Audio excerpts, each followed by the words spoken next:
Isang mapagpalang umaga po sa ating lahat, mga kapatid. Sa buwan pong ito, buwan ng Oktubre, ay atin pong pinagdiriwang ang pagkilala o Appreciation Sunday sa ating mga manggagawa, kina Pastor Bendecer Margaha at kay Deaconess Rochelle Silverio.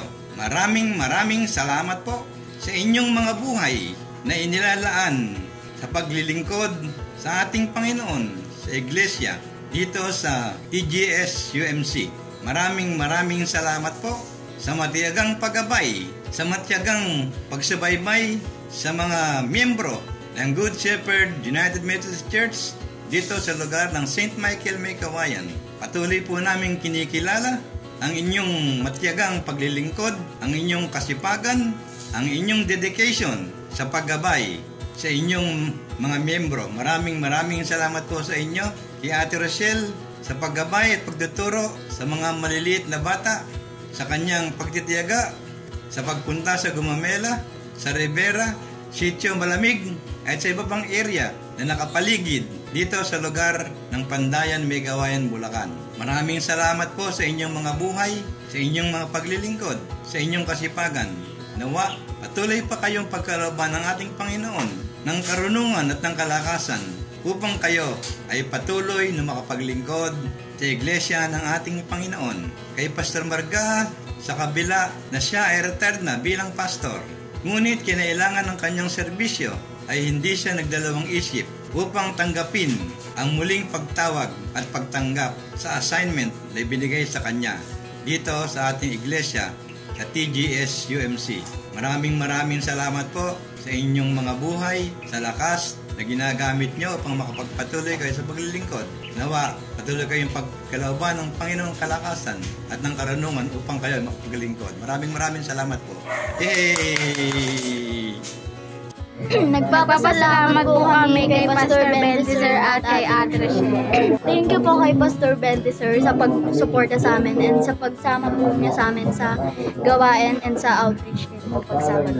Thank you po Pastor kasi nga po nagturo din po ako ng mga bata. Sinasamahan niya din po kami at lalo ng BCS din po. At pag may gawain dito ang mga kabataan. Thank you din po kasi nga po nung nagkaroon nga po ng sa Gumamela, lagi niyo po kami kinakamusta.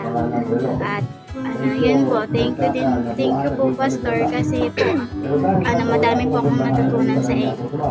Thank you din po kay Ate Rochelle sa pagsusuporta din po sa amin and sa pakikinig po niya sa amin when we are on our hard times.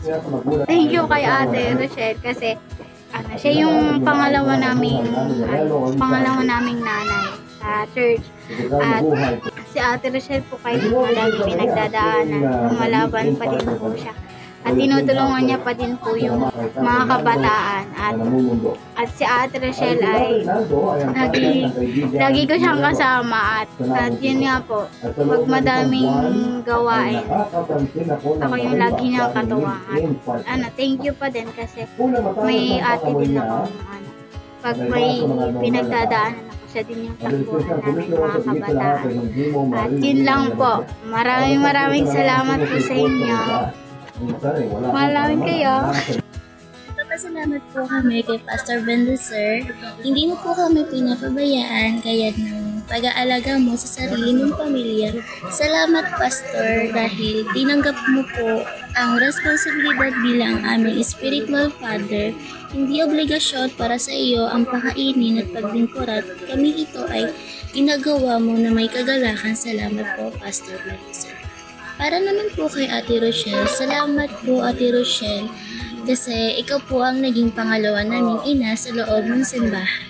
Puro saya ang itong binibigay kaya naman kaming mga kabataan at mga bata ay sobrang napamahal sa iyo ng Diyos. Maraming salamat po Ate Rochelle. Nais po namin ipahayag ang aming taus-pusong pasasalamat sa aming mahal na Pastor Ben at Deaconess Rochelle para sa inyong walang sawang paglilingkod sa gawain ng Panginoon. Sa kabila ng mga hamon na kasama ng pagkakatalaga sa ating simbahan, patuloy kayo naglilingkod ng tapat, palaging inilalagay si Kristo sa sentro ng lahat ng inyong ginagawa. Ang inyong dedikasyon ay nagbibigay ng inspirasyon sa amin at lubos kami nagpapasalamat sa inyong pangunguna at serbisyo.